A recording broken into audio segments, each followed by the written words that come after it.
ગુજરાતનો આવાજ।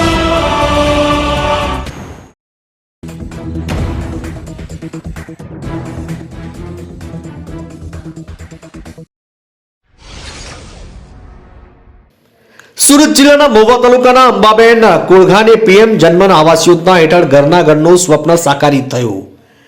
રોટી, કપડા અને મકાન માણસની પ્રાથમિક જરૂરિયાત છે। પોતાના સપનાનું ઘર બનાવવા માટે માણસ પોતાની જાતને ઘસી નાખે છે, ત્યારે પોતાના માટે ઘર બનાવે પણ સરકાર જો આપણા સપનાને સાકાર કરવાનું બીડું ઝડપે તો આખી વાત જ નિરાળી છે।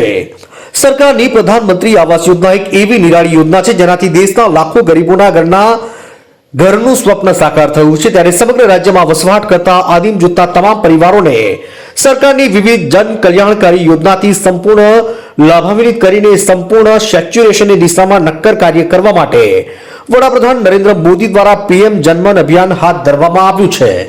સુરત જિલ્લાના મહુવા તાલુકાના ગોપડા ગામના વતની એવા અંબાબેન કોળઘા એ ખેત મજૂરી અને પશુપાલન કરી પરિવારનું ગુજરાન ચલાવે છે।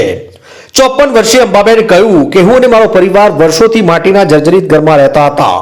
કેટલાય વર્ષો વીત્યા પણ પોતાનું પાકું ઘર બન્યું ન હતું। ચોમાસાના વરસાદમાં ઘર વખડી પલળી જવાથી માંડીને આખી રાત પલળતા બેસી રહેવું પડે તેવી સ્થિતિ હતી।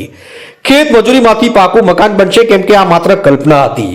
ગામના બીજા પાકા મકાન જોઈને મારે ક્યારે પાકું આવાસ બનશે તેવા વર્ષોથી સ્વપ્ન જોયા, પણ સરકારની પીએમ આવાસ યોજના થકી અમારું ઘર અને સપના સાકાર થઈ ગયા અને પાકા પણ થઈ ગયા એમ પણ તેમણે જણાવ્યું। અંબાબેન કહે છે કે ખેત મજૂરી કામ કરીને ઘરનું પરિવારનું ગુજરાન ચલાવીએ છીએ, સાથે પશુપાલન કરીએ છીએ। વહીવટી તંત્રના માર્ગદર્શનથી આવાસના યોજનાનું ફોર્મ ભર્યું, પરંતુ આવાસ બનાવવા માટે સહાય મળવાની એક આશા બંધાણી। સરકારની પ્રધાનમંત્રી જનમન આવાસ યોજનાએ અમારા ઘરને ખુશીના દ્વાર ખોલ્યા છે। 3 હપ્તામાં રૂપિયા 2 લાખ સહાય મળવાથી આજે પોતાનું ઘર બનાવીને તેમાં રહેવાની ખુશી કંઈક ઓર છે, જેમાં પ્રથમ હપ્તો રૂપિયા 50,000, બીજો હપ્તો રૂપિયા 1.20 લાખ અને ત્રીજો હપ્તો 30,000 એમ કુલ 2 લાખ તથા મનરેગા યોજનામાંથી 90 દિવસની રોજગારી રૂપે 25,200 જેટલી રોજગારી પણ મળે છે। સુરતથી શહેબાજ પઠાણનો રિપોર્ટ।